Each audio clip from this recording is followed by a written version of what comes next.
Hi Robert, welcome back. It's really nice to have you again. Thanks, Sharon. It's great to be here. It's a lot of fun, an exciting topic. Yeah, talking about money, business, generosity.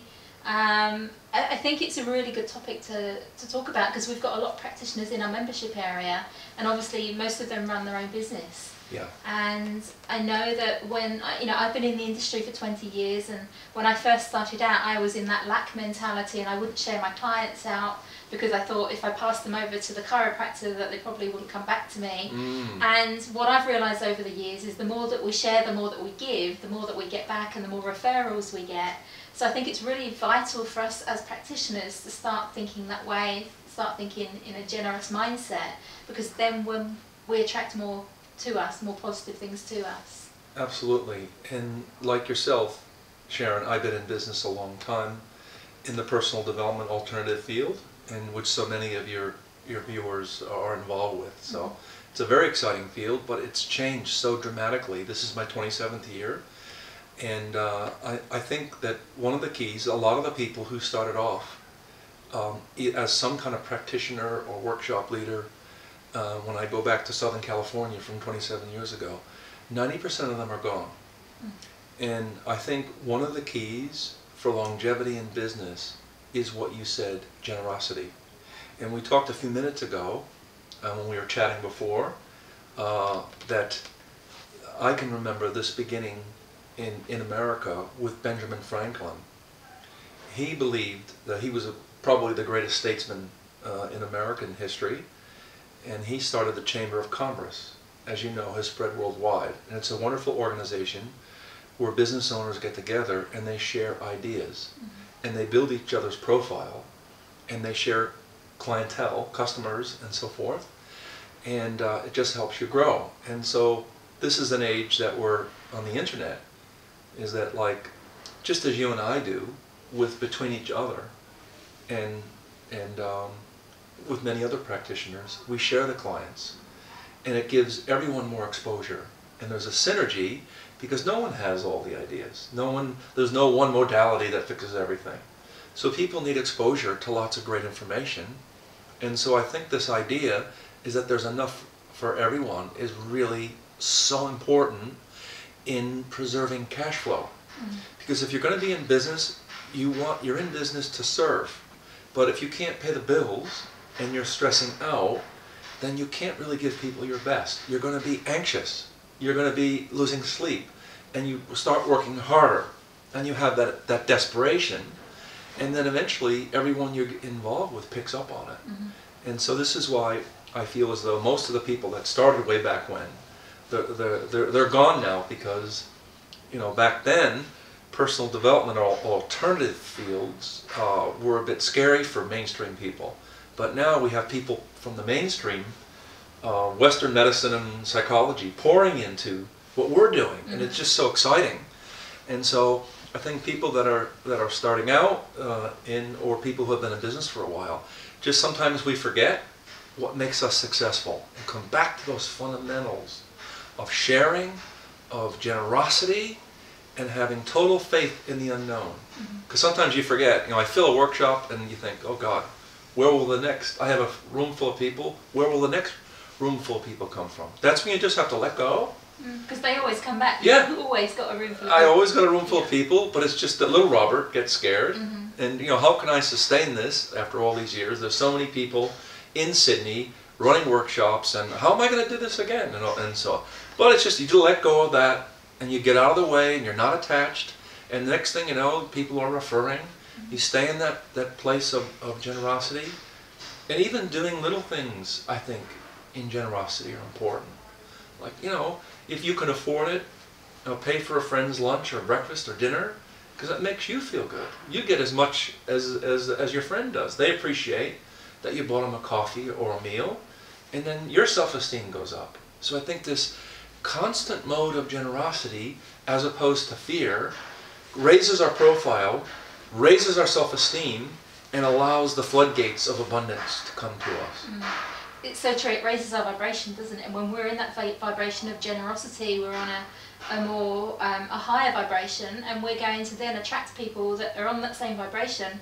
They're in a generous state, so they're going to refer clients to you, they're going to, you know, buy you lunch, whatever it is, and it's like when you're living that vibration, things just come to you. And they come to you, and they come to you effortlessly. It like comes to your doorstep when you least expect it.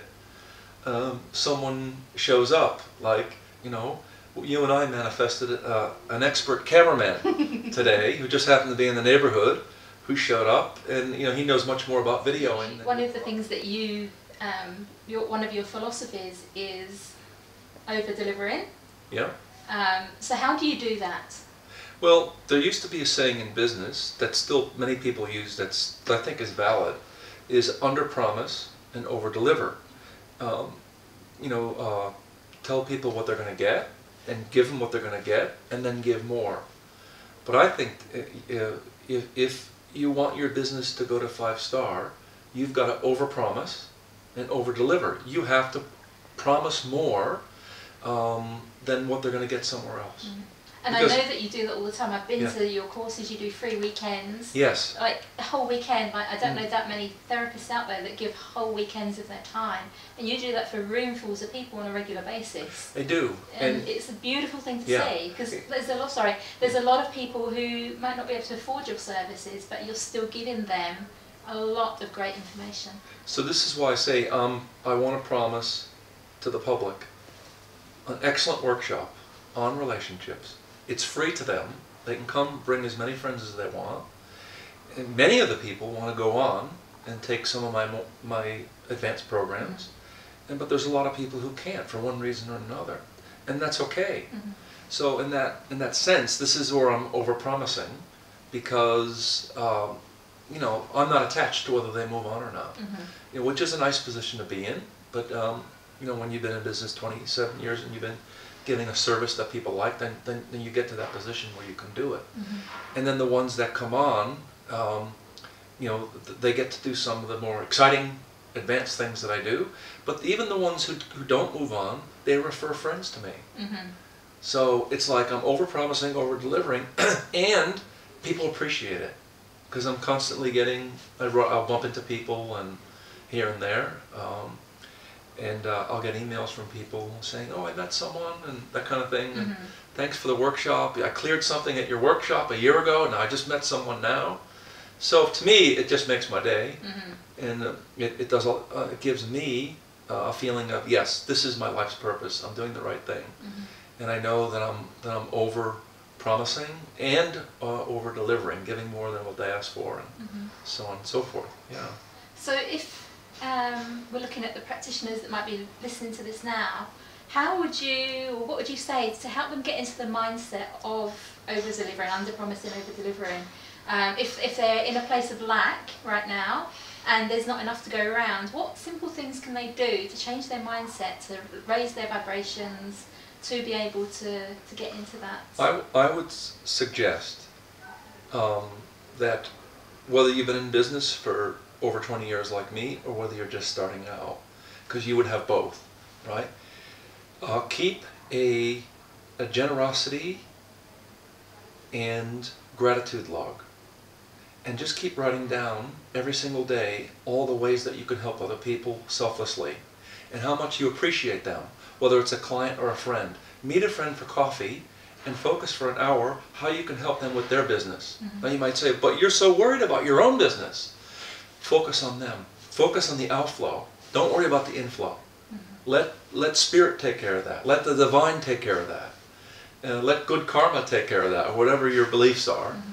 And you keep focusing on that. Of course, when you're grateful and when you're generous, it opens up the floodgates to receive.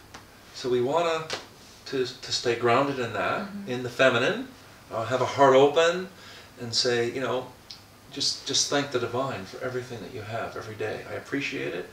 Continue to be generous. Continue to do the work of the divine. Let the spirit activate in you. Let the fire of passion of giving come in you. And then if you're not attached, then those floodgates will open and more will come to you. You'll have so much work you won't know what to do with it. Yeah, I think that's wonderful advice. I know that, you know, through my journey with Global Healing Exchange, I've been focusing, and I've helped a lot of people, and I've given a lot of information for the last 5 years for free, because I was really loving giving that information. I was focused on getting that information out there, and then suddenly the magazine was born, and then suddenly the membership program was born. And you know, the idea was in my head, but I sort of let it go and started building content, and then suddenly I've got this amazing program where we now help a lot of people. And because It's I an let amazing that go, program. thank you. Yeah. Because I let that go, Spirit overtook, and Yeah. it's so much better than I could have even imagined. You know, sometimes things do take time. They don't Yes. always happen overnight. It's not instant karma. Yeah.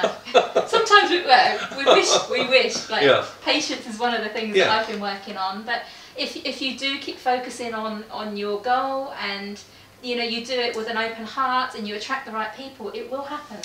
So, just to elaborate on that, I think that's you know, very valid.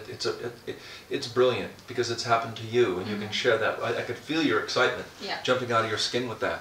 I think that sometimes a person can get defensive and say, "Well, I'm generous. I'm always generous with my friends," and so I think you have to rethink it, because when you're in fear, the little girl inside or the little boy inside wonders, "Oh my God, am I going to pay the rent? Is there going to be enough to eat?" And so we could, for whatever reason, have that conditioning from our parents that there's not enough. So all right, well, when times are tough, got to cut back. You know, don't buy, you know, quality food. You know, buy cheaper food, or food that's past the use by date, or you know, hope this doesn't go off. It's that kind of thing, where you get really tight with yourself and stingy with yourself in taking care of yourself, but you're not conscious of it. Yeah. You're just doing it to cut back on the overheads. But what happens is, what you're saying to the universe is, batten down the hatches, there's not enough for everyone, so I got to take care, make sure my kids eat, and then that little by little, the life force or the vibration starts to close down, and then we don't give to ourselves, so then that reflects in what we give to our clients or friends or family or loved ones, whatever, and that becomes that new cycle. The standard gets lowered. And so it doesn't mean that in your heart you're not giving, generous, loving man or woman. It just means that, like, oh, we're going through tough times. The world is still trying to recover from a huge financial crisis, so we're trying to fight our way out of it, aren't we, globally? But all we could do is start with that generosity, to get people to know that there's always time to help others. There's always time to be generous with our time and money. And then all of a sudden the vibration goes up and you have more time. Yeah. Funny how that works. The faster the vibration, the more space and more time. Because we know from quantum physics that time and space are linked. So the greater your vibration of gratitude and generosity, the more time the bigger space or the bigger aura that you have, then you're automatically going to have more time to be this really generous, grateful person, man or woman, and all the beautiful things start to come to your doorstep. Yeah, I totally agree. You know, I do that with meditation. When I meditate in the morning, I get everything I need to do in the day, and I swim every day as well. I do a 45-minute swim, and I used to say, "Oh, I haven't got time to do that. I haven't got time to do that in the day," but actually now I do that. I do find time. It's amazing how that happens. And it's about, you know, I've had to do a lot of work on self-love to be able to do that. And I think a lot of the core issues surrounding this, obviously, I think everything comes back to self-love, but it really does. You know, when you love yourself, you start being generous with yourself, and then it reflects out to everyone else. Absolutely. That's beautiful. Thank you. Thank you so much for coming in today, Rob. Yes, I really... Is there anything else that you want to say? No, I know that you're very passionate about it. Yes, I think there's enough resources for everyone on this planet to prosper. And if we all decide that we're going to be generous, and there's always time to give to a friend in need, those less fortunate, give back to ourselves, take care of our health, do those things, then this generosity will go on a global level across the planet, like your magazine intends to do, Yeah, to well, serve people. and this program as Yeah. well. You know, we've got the membership area where people can talk to each other and learn about business from each other and network with each other. You know, we've got all of those practitioners in there where they can share clients and give the best to their clients. But when we're all in that vibration, and obviously as a owner of my organisation, I need to hold that vibration for all the people in it as well. So I think that's a really vital thing, you know, if you're running a business, to remember that your business will only go where your vibration's at. So the more work you do on yourself, the more you love yourself, the more you focus on getting your vibrations up and being in that generous, positive mindset, that's what you're going to attract. Brilliant, brilliant, love it. Cool. Well, thank you so much for coming in, Robert. Thanks, We'll see Sharon. you As next always, time. had a good time. It was fun. Thank you. You.